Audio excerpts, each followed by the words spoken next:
गरीब माँ बेटी की रसोई। गांव के एक छोटे से अंचल में राधा नाम की एक महिला अपनी 7 साल की बेटी पिंकी के साथ रहती थी। राधा का जीवन बहुत ही कठिन था। उसके पति कुछ साल पहले एक बीमारी के चलते दुनिया छोड़ गए थे और तब से राधा ने अपनी बेटी पिंकी का पालन पोषण अकेले ही किया था। राधा के पास ज्यादा कुछ नहीं था, लेकिन उसकी मेहनत और ईमानदारी से उसका और पिंकी का जीवन चलता था। राधा दिन भर खेतों में काम करती थी। सुबह सुबह उठकर वह खेतों में काम करने चली जाती और शाम तक लौटती। खेतों में काम करने के बदले उसे बहुत कम पैसे मिलते थे, लेकिन उसी से घर का खर्च चलता था। घर में एक पुरानी झोपड़ी थी, जिसमें टूटी फूटी छत और दीवारें थी। बर्तन पुराने थे और राशन का स्टॉक भी हमेशा कम रहता था। लेकिन राधा के दिल में एक सपना था, अपनी बेटी को अच्छी शिक्षा दिलाना ताकि वह किसी कठिनाई का सामना न कर सके। एक शाम जब राधा काम से थकी हुई लौट रही थी, उसने देखा कि घर में कुछ भी खाने के लिए नहीं बचा था। बस थोड़ी सी चाय की पत्तियां, एक प्याज और थोड़ा सा आटा था। राधा के मन में सोचा, आज तो कुछ अलग बनाना चाहिए ताकि पिंकी खुश हो जाए। वह अपनी बेटी पिंकी के पास गई, जो घर के आंगन में खेल रही थी। राधा ने मुस्कुराते हुए कहा, बेटा, आज हम कुछ खास बनाएंगे। पिंकी ने उत्सुकता से पूछा, क्या माँ? राधा ने कहा, आज हम प्याज की रोटी बनाएंगे। पिंकी की आंखों में चमक आ गई। वह दौड़ते हुए राधा के पास आई और बोली, माँ, यह तो बहुत मजेदार होगा। राधा ने आटा निकाला और उसमें थोड़ा नमक डाला। फिर प्याज को बारीक काटकर उसमें हरी मिर्च और नमक मिलाया।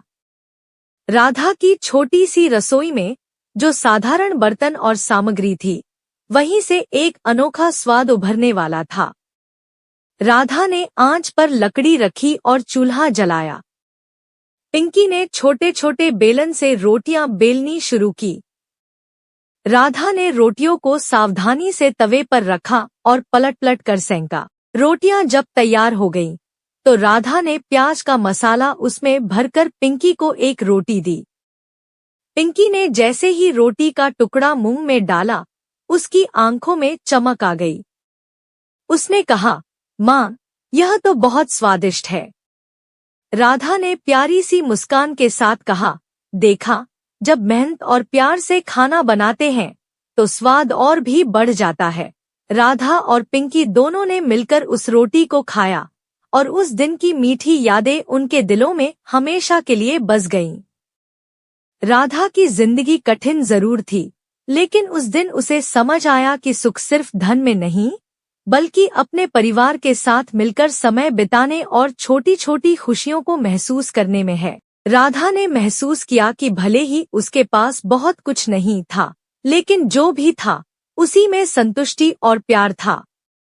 पिंकी के चेहरे की मुस्कान ही उसके लिए सबसे बड़ी दौलत थी। अगले दिन राधा ने सोचा, जब हम मेहनत से अपने काम करते हैं और जो भी पास होता है उसी में संतुष्ट रहते हैं, तो जीवन की असली खुशियां मिलती हैं। अब राधा और पिंकी के लिए हर दिन एक नई उम्मीद, एक नई रचना और एक नया सपना था। और वह दिन दूर नहीं था जब पिंकी एक दिन बड़ी होकर अपना सपना पूरा करेगी, चाहे परिस्थितियां जैसी भी हों। कहानी का संदेश। यह कहानी हमें यह सिखाती है कि जीवन में कठिनाइयां और सीमित संसाधन होने के बावजूद सच्ची खुशी और संतोष अपने परिवार और प्यार में ही मिलता है। जीवन की छोटी छोटी खुशियों को समझना और उनका महत्व जानना सबसे बड़ी समृद्धि है।